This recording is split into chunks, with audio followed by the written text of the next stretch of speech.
The morning sun had just started to rise over the small town of Maplewood, a place where folks knew the smell of fresh biscuits drifting from diners, where kids rode bikes down quiet streets, and where people waved even when they didn't know your name. In the middle of that ordinary town lived Maya Caldwell, a young black woman who carried the weight of a life much bigger than her age.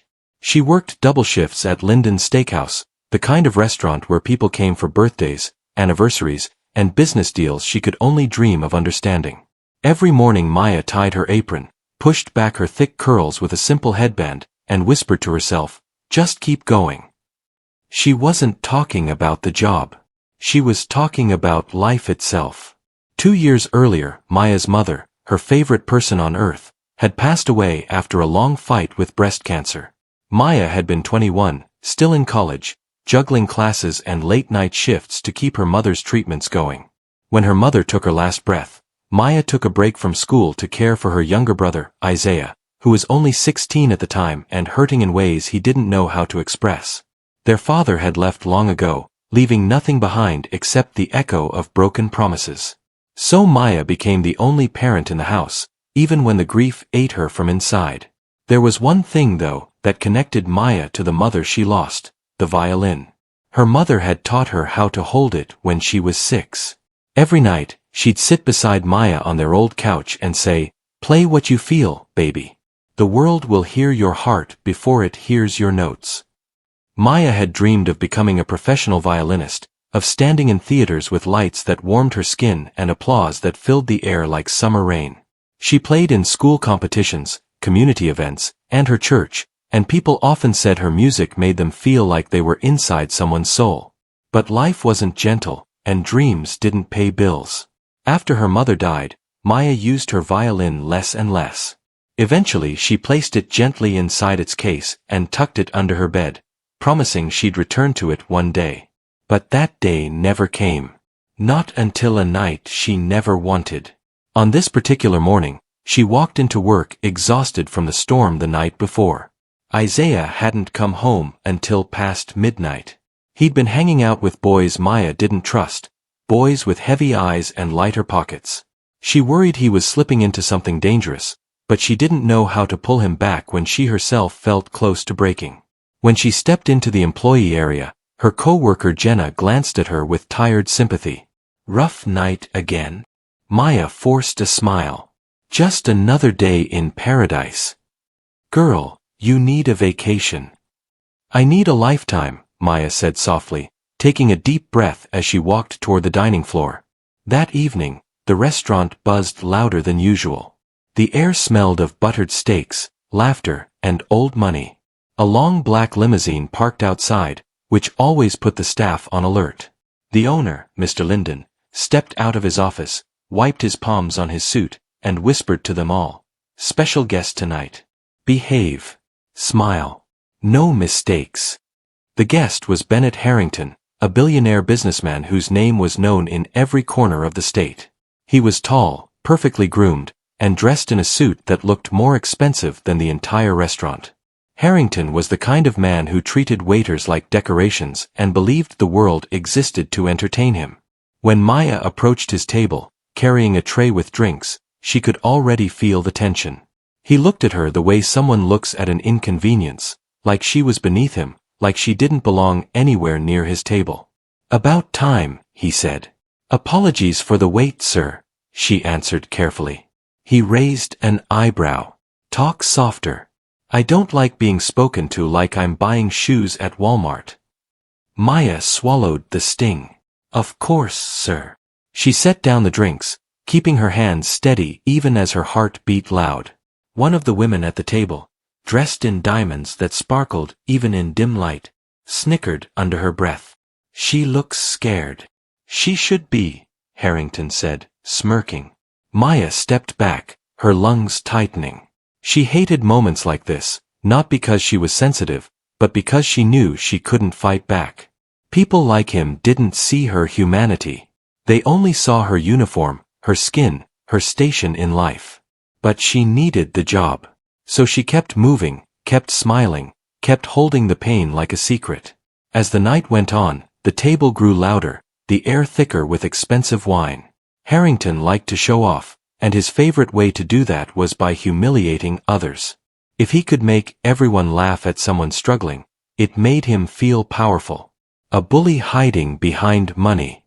Near the end of their meal, the restaurant's small jazz band took a break. That's when Harrington snapped his fingers loudly and waved Maya over. "You," he said. "Come here."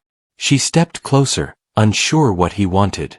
"Can you play music?" he asked, his lips curling into a grin. Well, I used to." "You used to?" He chuckled. "What does that even mean?" "Used to, like how people used to be prom queens." "I played violin," she said quietly. The table laughed. "A violin?" Harrington said, leaning back. "Why am I not surprised?" Maya clasped her hands together. "Is there anything I can help you with, sir?" "Actually, yes. I'm bored." He looked around, as if searching for mischief. "Bring her a violin," he said to the owner. The entire restaurant froze. Lyndon stuttered. "Yes, sir, the only one we have is the band's, and Harrington cut in. "I'm sure they won't mind if our waitress gives us a little performance." Maya felt her stomach drop. This wasn't about music. It wasn't about entertainment. It was about power. He wanted to make fun of her, turn her into a joke for his table. "I'm not comfortable," she began. "Did I ask if you were comfortable?" Harrington snapped, his voice sharp enough to cut. Her breath shuddered. She looked around and saw the other customers watching, some curious, some pitying, none brave enough to speak. Lyndon gently approached her. "Maya, just try, please. He brings in big business. Big business. Big money. Big humiliation." Maya nodded slowly, even though her voice trembled. "All right." Minutes later, the band's violin was placed in her hands. It was lighter than she remembered, or maybe her hands were shaking too much to hold it steady. The room quieted. Harrington smirked.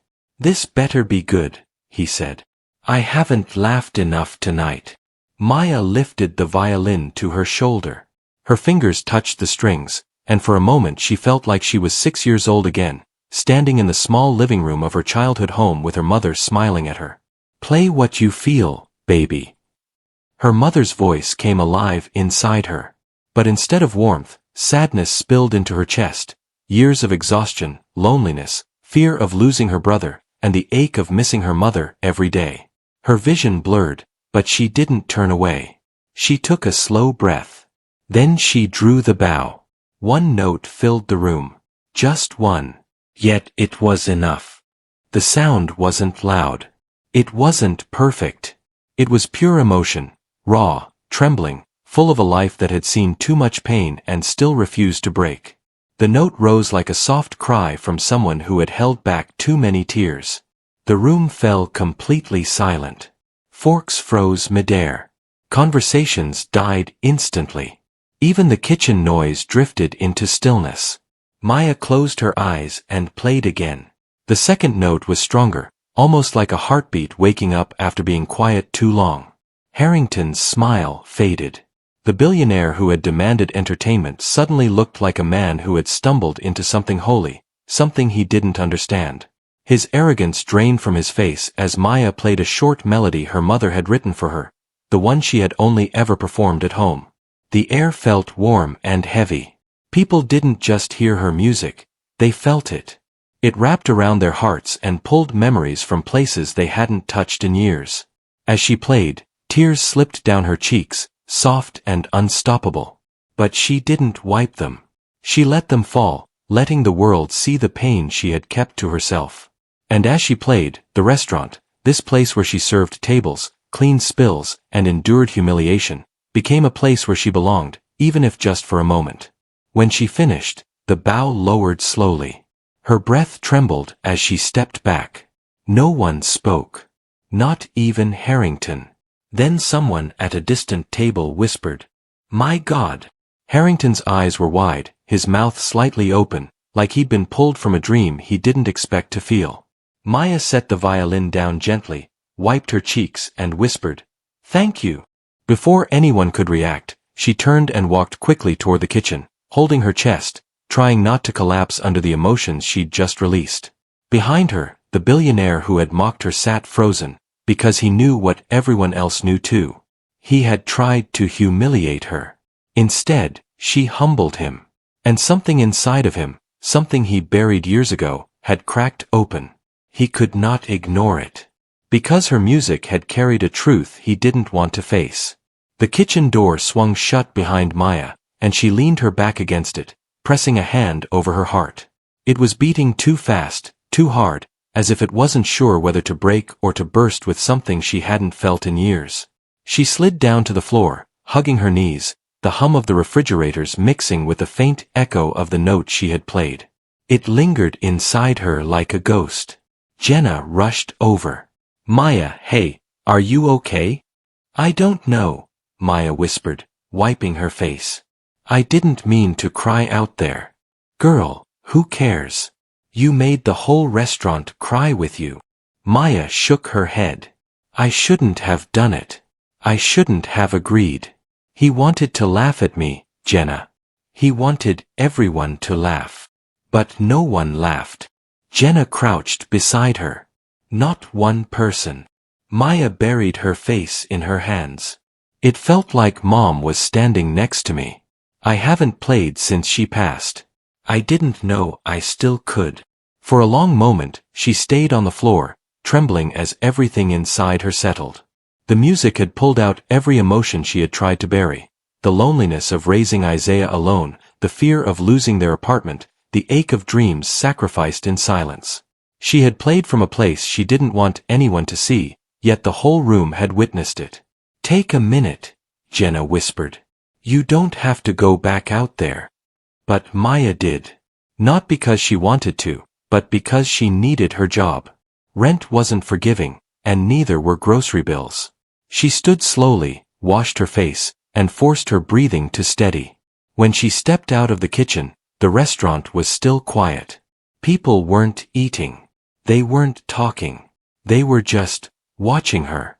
Some with awe, some with something like respect, and some with quiet sorrow, like her music had reminded them of their own hidden wounds. Harrington was still seated at his table, hands folded, staring at her with an expression she didn't understand. It wasn't mockery anymore. It was something heavier. Something human. She avoided his eyes as she approached with the check. Whenever you're ready, sir. He didn't reach for it. Wait. His voice was softer now, almost unsure. What you played. What was it? A song my mother wrote. She held her tray close. She passed away 2 years ago. Something in his expression flickered, like a pain he wasn't used to showing. I'm sorry. She didn't say, it's okay. It wasn't okay. And she didn't owe him that comfort. She set the check on the table and stepped away. But before she could take 3 steps, he spoke again. Maya. She turned slowly. How long have you played? Since I was little. Why did you stop? She looked around the restaurant. Because life happened. He didn't know what to say to that. She walked away before he could ask more. For the rest of the night, people whispered about the waitress who played like she had lived 1,000 lives. A few customers called her over to say thank you. One older woman grabbed her hand and said, I felt my husband again, he passed last year. Your music, it brought him back for a moment. Maya squeezed her hand gently, her eyes stinging. I'm glad it meant something to you. Later, as she clocked out, she found Harrington waiting near the exit.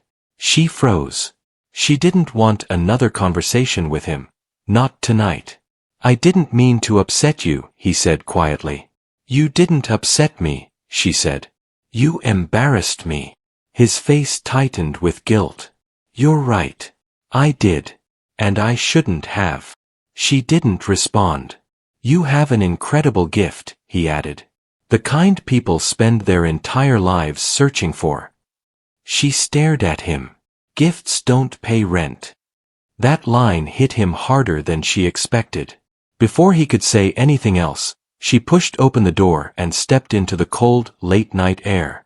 She tightened her jacket and began the long walk home. As she rounded the corner of her street, fatigue spreading through her bones, she saw Isaiah sitting on the front steps of their apartment building. His hood was up, his head down. Maya felt relief and frustration mix like fire and water. "You're home." Isaiah didn't look at her. "Yeah." "Where were you?" she asked gently. "Out." "With who?" "No one."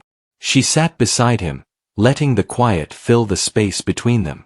The night was cold, and her breath came out in small clouds.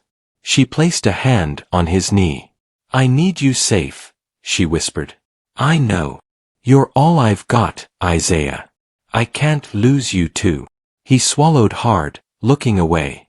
"I didn't ask you to give up everything." "I didn't give up everything," she said softly. "I made a choice. To take care of the person Mom would have told me to protect." His eyes glistened. "I'm sorry, Maya." She pulled him into a hug. He resisted for a second, then collapsed into her arms, trembling like a child. She held him tight, wishing the world wasn't so heavy for both of them. Inside their small apartment, she warmed leftover pasta while Isaiah showered. The place was quiet, the kind of quiet that reminded her how much she missed her mother's humming in the evenings. Maya stood beside the counter, rubbing her eyes. She wanted to cry again, but she didn't have the strength. Her phone buzzed.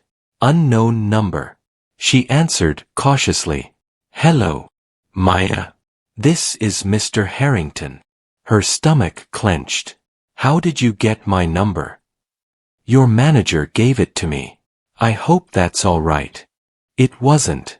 But she stayed calm. "What do you need?" "I didn't want to leave things the way they were tonight. I wanted to ask if I'll play again so your friends can laugh at me twice," she snapped. There was silence on the other end. "No," he replied, his tone low. "I wanted to ask if you'd consider meeting with me tomorrow. I have a proposition. Something serious. I'm not interested. You haven't heard it yet. And I don't need to," she said firmly. "Good night, Mr. Harrington." She hung up. She didn't want anything from him. Not his guilt, not his pity, not his money. She wanted peace. That was all. The next morning, while she was making eggs for Isaiah, there was a knock on the door. She tensed. "Who is it?" she called. "It's Bennett Harrington." Her heart dropped. Isaiah's eyes widened. "Why is a billionaire at our door?" "I have no idea," she whispered, wiping her hands on a towel. She opened the door just a crack. Harrington stood there, dressed plainly in a gray sweater and dark jeans, holding a bouquet of white lilies, her mother's favorite flower. Maya froze. "I'm sorry for showing up like this," he said. "I know it's unexpected." "What do you want?" she asked quietly. He held out the flowers. "To apologize. Truly." She didn't take them. "You didn't have to come to my job and humiliate me," she said. "You chose to." "I know," he said. "And I regret it. Deeply." She crossed her arms. "Is that all?" "No," he drew a breath. "I looked up your name. I searched your music online." Maya stepped back, alarmed. "Why would you do that?" "Because I couldn't stop hearing your song." His voice cracked. "I lost someone too. My daughter. 3 years ago." The air left Maya's lungs. "She loved the violin," he continued. "Hearing you play, it felt like she was in the room again. Just for a moment." Maya's shoulders softened despite herself. "I'm sorry for your loss." He nodded, his jaw tight. "Thank you." A long silence passed between them, heavy with uncomfortable honesty. Finally he said, "I want to help you. Not because I pity you, but because your talent shouldn't die in a restaurant. You deserve a chance to be heard." She shook her head. "I don't take charity. This isn't charity." He reached into his pocket. "It's an opportunity." He handed her a simple white envelope. "I'll leave you to think about it," he said gently. "Thank you for listening." And he walked away. Maya closed the door slowly, staring at the envelope like it was a fragile secret. Isaiah stepped forward. "What's inside?" "I don't know," she whispered. She opened it carefully, her hands trembling. Inside was a letter. Her eyes skimmed the first line, and she froze. "He wants me to audition," she breathed. "For a real conservatory. In Boston." Isaiah's jaw dropped. "Like a professional music school?" She nodded slowly, unable to speak. "He said he'd sponsor everything, if I want it." She nearly dropped the letter as tears filled her eyes. A dream she had buried. A dream she thought she'd never see again. A dream her mother once believed in. It was suddenly back in her hands. But she didn't feel relief. She felt fear. Because opportunities like this didn't come to people like her. And because accepting help from the man who humiliated her felt like betraying herself. She sank into a chair, clutching the letter to her chest as tears slipped down her face. Isaiah knelt beside her. "Maya, you deserve this." She looked at him, her voice breaking. "What if I fail?" He shook his head. "What if you don't?" She closed her eyes, remembering the note she played the night before, the one that silenced a room. She didn't know what to do yet. But one thing was certain. Her mother's song had changed everything. And tomorrow, the consequences of that one moment would begin to unfold. For the rest of the day, Maya could barely focus on anything but the letter on the kitchen table. The words were written with gentle formality, but the meaning behind them felt too heavy to hold. A full sponsorship. Tuition, travel, housing, everything. All covered. All waiting for her. Her stomach twisted every time she looked at it. Isaiah hovered near the doorway, watching her read the letter again and again. "You keep looking at it like it's gonna bite you." "It might," she whispered. He sat beside her. "You know Mom would want you to go." Maya rubbed her forehead. "I know. But life doesn't pause just because an opportunity shows up. I can't leave you alone. You're still in school. You need someone to cook for you, help you, make sure you're not out all night with people I don't trust." Isaiah winced. "I'm not a kid. You're 16. He sighed, leaning back in the chair. "I'm not trying to mess up your life, Maya. I promise." She looked at him, her eyes softening. "You're not messing it up. I've always wanted to take care of you. But you deserve to have a life too," he said. His voice cracked, and that alone made tears rise in her throat. As much as she tried to be tough, her heart wasn't made for cold decisions. It pulsed with too much love, too much fear, too much responsibility. Later that evening, Maya went for a walk alone, hoping the quiet streets of Maplewood would help her think. The sun dipped low, washing the sidewalks in gold. Children played in yards, couples walked dogs, and porch lights flickered on one by one. It was a simple town with simple rhythms, safe, familiar, predictable. But maybe that was the problem. She had built her entire life on predictability. Work shifts, bills, grocery lists, Isaiah's school. Repeat, repeat, repeat. Her dreams had been tucked away like her violin in its case, too fragile to touch. She wandered into the little park near the church she grew up in. The benches were old, the swings creaked, and the oak tree in the middle still had the initial she carved into the trunk when she was 13. She sat at the base of that tree and let her breath slow. The wind brushed her cheeks like a hand she knew too well. Her mother's laugh echoed in her memory. "Maya, baby, you don't play the violin with your hands. You play with your heart." And your heart was meant to be heard. She touched the bark gently, her eyes filling. "I wish you were here," she whispered. "I wish you could tell me what to do." As the sky darkened, she heard footsteps approaching. She turned and saw Jenna jogging toward her, waving. "There you are," Jenna said, breathless. "I figured you'd be here." You always come here when you're stressed. Maya smiled faintly. I just needed air. Jenna sat next to her. So, what are you going to do? I don't know, Maya whispered. Well, I do. Jenna nudged her shoulder. You're going to go to that audition. It's not that simple. Yes, it is. Jenna grabbed her hand. You hide behind responsibility, Maya. You use it like a shield. But I've watched you. I've seen the way you look at music. It's the only time you look free. Maya stared down at her hands. I'm scared. Good, Jenna said. That means it matters.